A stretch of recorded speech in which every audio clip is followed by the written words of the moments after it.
സർക്കാർ ആശുപത്രികളിൽ മരുന്നും സൗകര്യങ്ങളും കുറവാണല്ലോ എന്ന് ചോദിച്ചപ്പോൾ അതിനെന്താ ഞങ്ങൾ പൊതിച്ചോറ് കൊടുക്കുന്നില്ലേ എന്ന് നമ്മുടെ യുവ വിപ്ലവ നേതാവ് കുമാരി ചിന്ത ജെറോം തിരിച്ചു ചോദിച്ചു എന്നൊരു വാർത്ത. അത് വാർത്തയായിട്ടല്ല ഞാൻ കണ്ടത്, നിരവധി അനവധി ട്രോളന്മാരുടെ ഭാവനാവിലാസത്തിൽ കൂടിയാണ്. മെഡിക്കൽ കോളേജിൽ ആസന്ന മരണമായി കിടക്കുന്ന രോഗിക്ക് ഈ ഗ്ലൂക്കോസ് ഡ്രിപ്പ് ഇടുന്നതിന് പകരം പൊതിച്ചോറ് കെട്ടി തൂക്കിയിട്ടിരിക്കുന്നതായിട്ടൊക്കെ പല ട്രോളന്മാരുടെയും ഭാവന കാണാൻ കഴിയും. സത്യം പറഞ്ഞാൽ ഈ ചിന്താ ജെറോം എന്ന് പറയുന്ന നമ്മുടെ നാട്ടിലെ ആളുകൾക്ക് പൊതുവെ പരിഹസിക്കാനും താടിക്കിട്ട് തട്ടാനും തലക്കിട്ട് ഞോടാനുമുള്ള ഒരു ഹാസ്യ കഥാപാത്രമായി പരിണമിച്ചിരിക്കുന്നു എന്നുള്ളതാണ് സത്യം.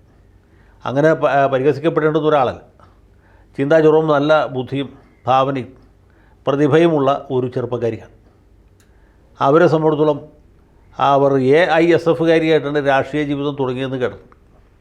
പിന്നീട് ചില പ്രത്യേക സാഹചര്യങ്ങളിൽ SFIയിൽ അഭയം തേടുകയും ആ പാർട്ടിയുടെ സമുന്നത നേതാവായിട്ട് വളരുകയും പിന്നീട് DYFIയിലും സാക്ഷാൽ മാർക്സിസ്റ്റ് കമ്മ്യൂണിസ്റ്റ് പാർട്ടിയിലുമൊക്കെ പ്രമുഖ സ്ഥാനത്തേക്ക് ഉയരുകയും ചെയ്തതാണ്. അവർ യുവജനക്ഷേമ ബോർഡിൻ്റെ അധ്യക്ഷയായിരുന്നു. 1 ലക്ഷം രൂപ വീതം മാസം ശമ്പളം പറ്റിയിരുന്ന ആളാണ്. അതിൻ്റെ കുടിശ്ശിക കിട്ടിക്കഴിഞ്ഞാൽ മുഖ്യമന്ത്രിയുടെ ദുരിതാശ്വാസ നിധിയിലേക്ക് സംഭാവന ചെയ്യുന്ന പ്രഖ്യാപിച്ച ആളാണ്. കിട്ടിക്കഴിഞ്ഞപ്പോൾ അത് സൗകര്യപൂർവ്വം വിസ്മരിക്കുകയും ചെയ്തു. പിന്നെ പൊതിച്ചോറ് രാഷ്ട്രീയത്തെക്കുറിച്ച് വലിയ പ്രബന്ധങ്ങൾ നേരത്തെ തന്നെ അവതരിപ്പിച്ച് സഹൃദയന്മാരുടെ വലിയ പരിലാളനം ലഭിച്ചിട്ടുള്ള ആളാണ്. ഇവരുമൊത്ത് പണ്ട് ഒരു TV ചർച്ചയിൽ പങ്കെടുക്കാനുള്ള ഭാഗ്യം എനിക്കുണ്ടായിട്ടുണ്ട്. അതെനിക്കൂടെ യൂണിവേഴ്സിറ്റി കോളേജിലെ വിദ്യാർത്ഥികൾ സമരം ചെയ്ത സമയത്താണ്. യൂണിവേഴ്സിറ്റി കോളേജിൽ SFIക്കാരുടെ ആക്രമണം, KSUവിൻ്റെ യൂണിറ്റ് തുടങ്ങാൻ പറ്റുന്നില്ല എന്ന വിഷയത്തെക്കുറിച്ച് ചർച്ച ചെയ്യുമ്പോൾ മാതൃഭൂമി ചാനലിൽ മാധു ആയിരുന്നു അവതാരക എന്ന് ഞാൻ ഓർമ്മിക്കുന്നു. ചർച്ചയ്ക്ക് എന്നെ വിളിച്ചിരുന്നു, ഞാനും അതിൽ പങ്കെടുത്തു.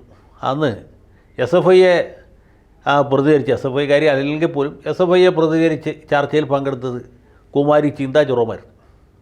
പിന്നെ യൂണിവേഴ്സിറ്റി കോളേജിൽ ഒരു വിദ്യാർത്ഥി ഉണ്ടായിരുന്നു, ABVPയുടെ ഒരു പ്രതിനിധി ഉണ്ടായിരുന്നു. അതുകൂടാതെ അന്ന് NSU നേതാവായിരുന്നു, ഇപ്പോൾ യൂത്ത് കോൺഗ്രസിൻ്റെ സംസ്ഥാന പ്രസിഡൻ്റായിരിക്കുന്ന രാഹുൽ മാങ്കൂട്ടത്തിലുണ്ടായിരുന്നു. ഈ ചർച്ച തുടങ്ങിയപ്പോൾ യൂണിവേഴ്സിറ്റി കോളേജ് വിദ്യാർത്ഥി KSUവിൻ്റെ പ്രതിയൊക്കെ പറഞ്ഞത് SFIക്കാരുടെ മർദ്ദനത്തെക്കുറിച്ചും അവിടെ മറ്റ് സംഘടനകൾ നേരിടുന്ന വലിയ വെല്ലുവിളിയെക്കുറിച്ചുമാണ്. ചിന്താ ജെറോമിനോട് എന്ത് പറയുന്നു ചിന്ത എന്ന് ചോദിച്ചപ്പോൾ ചിന്ത ഉടനെ പറഞ്ഞു, ഇവിടെ ചർച്ച ചെയ്യപ്പെടേണ്ടുന്നത് SFIയുടെ ഗുണ്ടായുസമല്ല, പൊതിച്ചോറിൻ്റെ രാഷ്ട്രീയമാണ്. അപ്പോൾ നമ്മളെല്ലാവരും ഇതെന്ത് പറ്റിയവർക്ക് എന്ന് വിചാരിച്ചു. പൊതിച്ചോറെന്ന് പറഞ്ഞാൽ അതൊരു വലിയ സംഭവമാണ്. നമ്മുടെ അമ്മയും മമ്മിയും ഉമ്മയും കോളേജിൽ പോകുമ്പോൾ പൊതിഞ്ഞ് കെട്ടിത്തരുന്ന ആ പൊതിച്ചോറിനൊരു രാഷ്ട്രീയമുണ്ട്.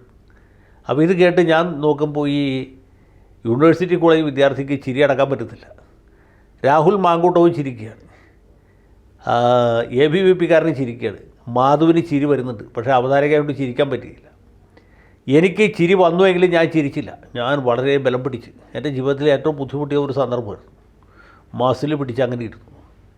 അത് കഴിഞ്ഞ് ചിന്താ ജെറോം ഇതേ നിരക്കിൽ ഇങ്ങനെ മുന്നേറുകയാണ്. ഞാൻ ചിരിച്ചാൽ വളരെ മോശവും, കാരണം എൻ്റെ മകളാകാനുള്ള പ്രായമേ ഉള്ളൂ ഈ ചിന്താ ജെറോമിന്. അവരിങ്ങനെ എന്തെങ്കിലും അസംബന്ധം പറഞ്ഞു എന്ന് കേട്ടാൽ പോലും നമുക്ക് ചിരിക്കാൻ പറ്റിയില്ല. അപ്പോൾ സീരിയസ് ആയിട്ടുള്ള ആരെങ്കിലും കുറച്ച് പ്രായമുള്ളവരാണ് പറഞ്ഞെങ്കിൽ ചിരിക്കാം, പരിഹസിച്ചും ചിരിക്കാം, ഇവർ പറഞ്ഞ കേട്ട് രസിച്ചിട്ടും ചിരിക്കാം, പല രീതിയിലും ചിരിക്കാം. പക്ഷേ ചിന്താ ജെറോമിൻ്റെ ഈ ചിന്താബന്ധുരമായ വാക്കുകൾ കേട്ട് ചിരി അടക്കാൻ പണിപ്പെടുകയും എന്നാൽ ചിരി പൊട്ടിപ്പോകാതിരിക്കാൻ വേണ്ടി വളരെയധികം ശ്രദ്ധിക്കേണ്ടി വരികയും ചെയ്തു എന്നുള്ളതാണ് അന്നത്തെ ഒരു സംഭവം. ഈ ചർച്ച കഴിഞ്ഞ ഉടനെ രാഹുൽ എന്നെ വിളിച്ചു, എന്നാലും എൻ്റെ ചേട്ടാ ഇത് കേട്ടിട്ട് അങ്ങനെ ചിരിക്കാതിരുന്നു എന്ന് ചോദിച്ചു. നമ്മൾ പൊന്നു മോനെ, എൻ്റെ വാരിയലിൽ തകർന്നു പോയടാ, കാരണം ഇത് കേട്ടിട്ട് ചിരി അടക്കി പിടിച്ചിട്ട് അത്രയും സമ്മർദ്ദമായിരുന്നു എന്ന് പറഞ്ഞ് അവസാനിപ്പിച്ച് ഓർക്കുന്നു. അങ്ങനെ ഒരുപാട് കാര്യങ്ങൾ നമുക്ക് പറഞ്ഞു തന്നിട്ടുള്ള അല്ലെങ്കിൽ പകർന്നു തന്നിട്ടുള്ള ഒരു മഹതിയാണ് ചിന്താ ജെറോം. പൊതിച്ചോറിനെക്കുറിച്ച് അവർക്ക് വ്യക്തമായ കാഴ്ചപ്പാടുണ്ട്. അതുപോലെ തന്നെ സെൽഫിയെക്കുറിച്ചുമുണ്ട്. സെൽഫിയുടെ രാഷ്ട്രീയം എന്ന് പറയുന്നത് സ്വാർത്ഥതയുടെ രാഷ്ട്രീയമാണ് എന്നൊക്കെ പറയും. പിന്നെ ചെഗുവേര ഒരു മോട്ടോർ സൈക്കിളിൽ കയറി അർജൻറ്റീനയിലെമ്പാടും ചുറ്റിത്തിരിഞ്ഞ് നടന്നതും ഒരുപാട് കാര്യങ്ങൾ ഒരു മലയാളികൾക്ക് പറഞ്ഞു തന്നിട്ടുണ്ട്. അതുപോലെ തന്നെ വാഴക്കുലയെക്കുറിച്ച് നടത്തിയ ഗവേഷണം അത് തന്നെ ഭയങ്കരമാണ്. വൈലോപ്പിള്ളി എഴുതിയ വാഴക്കുലയിൽ പഴുത്ത എത്രയാണ് പഴുക്കാത്ത എത്രയാണ് എന്ന പഠനത്തിനാണ് പുള്ളിക്കാരിക്ക് ഇംഗ്ലീഷ് സാഹിത്യത്തിൽ ഡോക്ടറേറ്റ് കിട്ടിയത്. അങ്ങനെ പഴുത്തതും പഴുക്കാത്തതുമായ ഒരുപാട് പഴങ്ങൾ ചേർന്ന അതിമനോഹരമായ ഒരു വാഴക്കുലയാണ് സത്യം പറഞ്ഞ SFI. അതിലിതുപോലെ ഒരുപാട് പ്രതിഭകളുണ്ട്. ആർഷോ ഒരു പ്രതിഭയാണ്, അനുശ്രീ മറ്റൊരു പ്രതിഭയാണ്, ചിന്താ ജെറോം അതിലെ മുന്തിയ ഒരു പ്രതിഭയാണ്.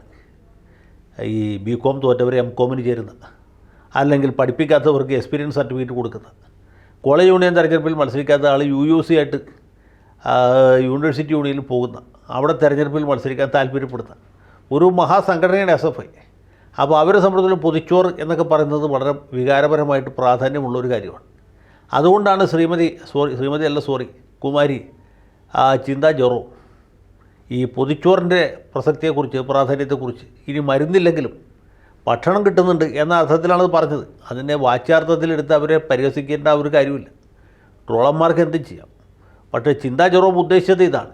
ഇനിയിപ്പോൾ മരുന്ന് കിട്ടുന്നില്ല, അല്ലെങ്കിൽ മുറിവ് വെച്ചേട്ടൻ പഞ്ഞിയില്ല, അല്ലെങ്കിൽ മറ്റേ ഇഞ്ചക്ഷൻ കൊടുക്കാനായിട്ട് സൂചിയില്ല എന്ന് വിചാരിച്ച് വിഷമിക്കേണ്ട. എന്നാൽ പോലും നിങ്ങൾക്ക് ആശുപത്രിയിലാണ് കിടക്കുന്നതെങ്കിൽ DYFIയുടെ പൊതിച്ചോറ് കിട്ടും. വിശക്കുന്നവർക്ക് ജില്ലാ ആശുപത്രിയിലേക്ക് ചെന്നാൽ മതി, അല്ലെങ്കിൽ താലൂക്ക് ആശുപത്രിയിലേക്ക് പോയാൽ അവിടെ സുഭിക്ഷമാണ് എന്ന അർത്ഥത്തിലാണ് അവരത് പറഞ്ഞത്. പക്ഷേ ഈ നാട്ടിലെ യാതൊരു ഹൃദയശുദ്ധിയുമില്ലാത്ത, ആർത്തകൈക്ക് ഉപ്പ് തേക്കാത്ത ട്രോളന്മാർ ഈ പാപത്തിനെ ഇങ്ങനെ പരിഹസിക്കുകയാണ്.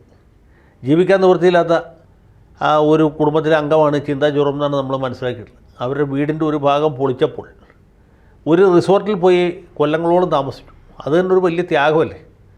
കൊല്ലത്തുള്ള വീട് പൊളിച്ചപ്പോൾ തങ്കശ്ശേരിയിലുള്ള റിസോർട്ടിൽ പോയി താമസിച്ചു.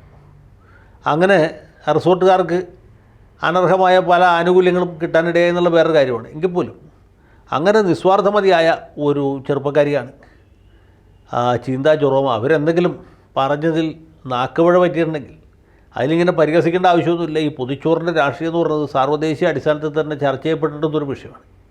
ഇനി ഡോക്ടറേറ്റ് കിട്ടുന്നത് താല്പര്യമുള്ളവർ കേരള യൂണിവേഴ്സിറ്റിയിലാണെങ്കിൽ ശരിയാണ്, ഗാന്ധി യൂണിവേഴ്സിറ്റിയിലാണെങ്കിൽ ശരിയാണ്. പൊതിച്ചോറിൻ്റെ രാഷ്ട്രീയം വിത്ത് സ്പെഷ്യൽ റെഫറൻസ് ടു ചിന്താ ജെറോം എന്ന വിഷയമായിരുന്നെങ്കിൽ ഉറപ്പായിട്ടും ഡോക്ടറേറ്റ് കിട്ടും, കിട്ടിയാൽ മതിയാവുള്ളൂ. അപ്പോൾ ചിന്താ ജെറോമിന് എല്ലാ വിധത്തിലുള്ള ആശംസകൾ നേരുന്നു. പിന്നെ തെരഞ്ഞെടുപ്പ് അടുത്ത സമയമാണ്.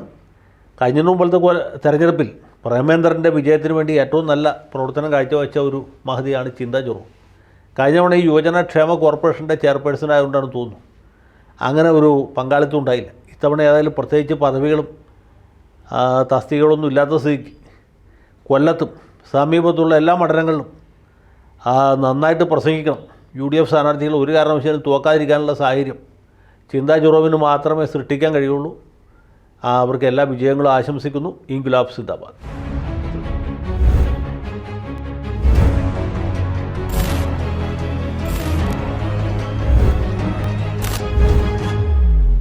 കൂടുതൽ വാർത്തകളും വിശേഷങ്ങളും നിങ്ങളിലേക്ക് എത്താൻ ABC മലയാളം സബ്സ്ക്രൈബ് ചെയ്യുക, ബെൽ ബട്ടണും അമർത്തുക.